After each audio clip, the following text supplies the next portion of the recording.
Subalit, kung doon pa lang sa committee na yon ay madidismiss na po ang kaso, papasok na po yung 1-year ban rule. Ibig sabihin, mag-aantay na naman tayo ng 1 taon pa bago makapaghain. Kaya, dalawa po ang aantabayan na natin, Attorney Harold. No? Number 1, tama po ba ang desisyon, ang committee report ng House Justice Committee at pagdating sa plenaryo, ano ang magiging botohan. Pero ang alam ko rin po, dapat lahat ng mga congressman ay mabigyan ng kopya nitong reklamo kasama ang ebidensya. Tama po ba? Tama po, sa loob ng committee magkakaroon ng hearing dyan at kailangan din mag-submit ng kanyang sagot si Presidente BBM at titignan nila yung form and substance kung sapat iyon para ipresenta sa plenaryo. Kapag ang majority ng Committee on Justice ay nag-decide na i-dismiss yung dalawa, either on form or on substance, dead balls na ang ating impeachment laban kay BBM. Sayang! Hawak na ang bawa. Pero pwede rin nilang pagsamahin yung dalawang complaint. Dalawang complaint refer nila sa Committee on Justice. And this is allowed? Yes, this is allowed. Alright. Okay. Kanina nabanggit na ba natin yung tungkol dun sa system na yung mga tao parang pagod na. Pagod na yung mga tao eh. Attorney, what's the strongest counter-organized vigilance? Tracking process, demanding transparency. Gobyerno, dahil meron tayong pinanindigan at ipinangako sa taong bayan. And that's the reason ibinigay nila ang biyaya na boto para ikay makaupo. Pero ano po yung ginagawa natin ngayon? Kaawa-awa naman ang ating bayan. Huwag tayong magpabaya, ito yung pamigay na lamang. Pati po yung ating, ano tawag sa kaya, yung ating kalayaan, mawawala na. Ang ating batas, binibend na parang lakang na malit na.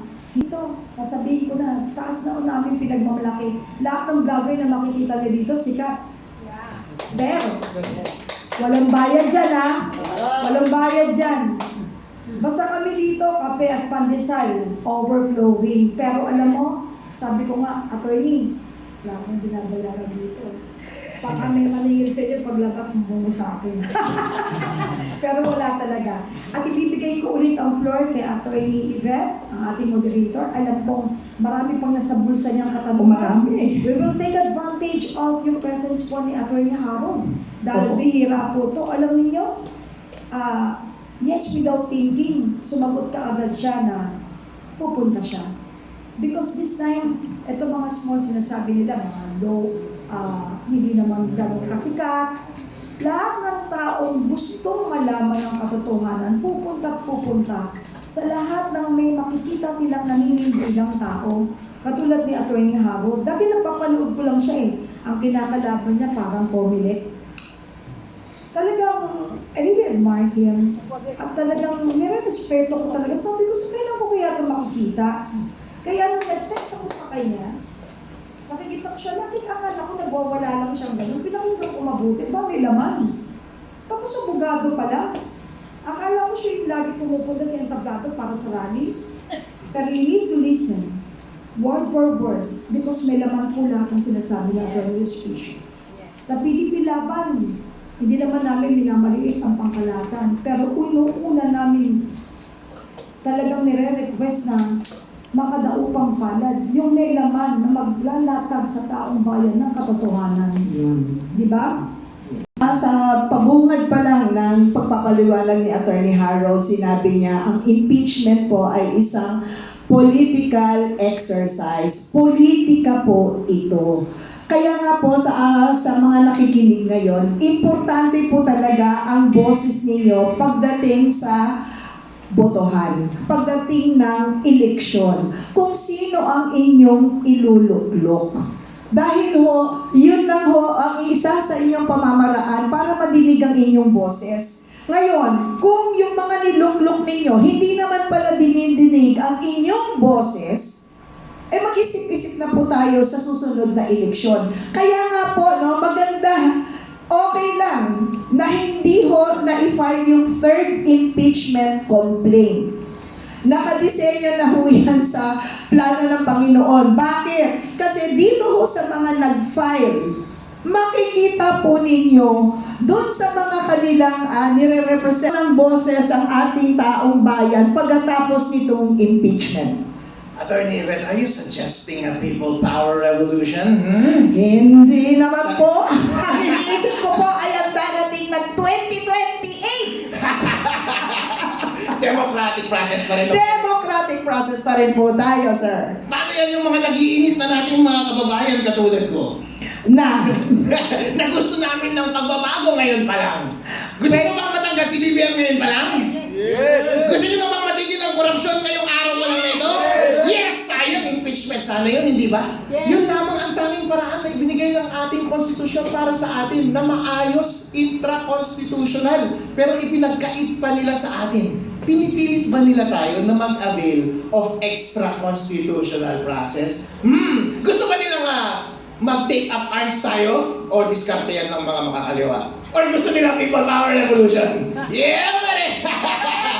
At any rate, mga kababayan, kung sabi nga ni Atty. Yvette, kung paabutin natin to sa 2028, alam na ninyo kung sinong iboboto ninyo at huwag ninyong iboto itong mga korap na ito na nasa administrasyon at mga kakampi nila. Ilista ninyo kung sino ang mga kakampi nilang senador, mga congressman na tumatahimik ngayon.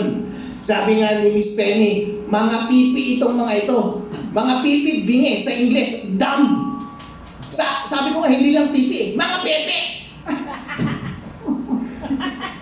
Sa mga pepe na gusto ko, ang gusto ko lang na pusi ay yung sa ex-girlfriend ko at si Meow Meow. Sila lang ang pusa na gusto ko. Pero lahat ng mga nasa administrasyon na ito, mga pepe. blip, blip. Ikakat, wala tayong reservation.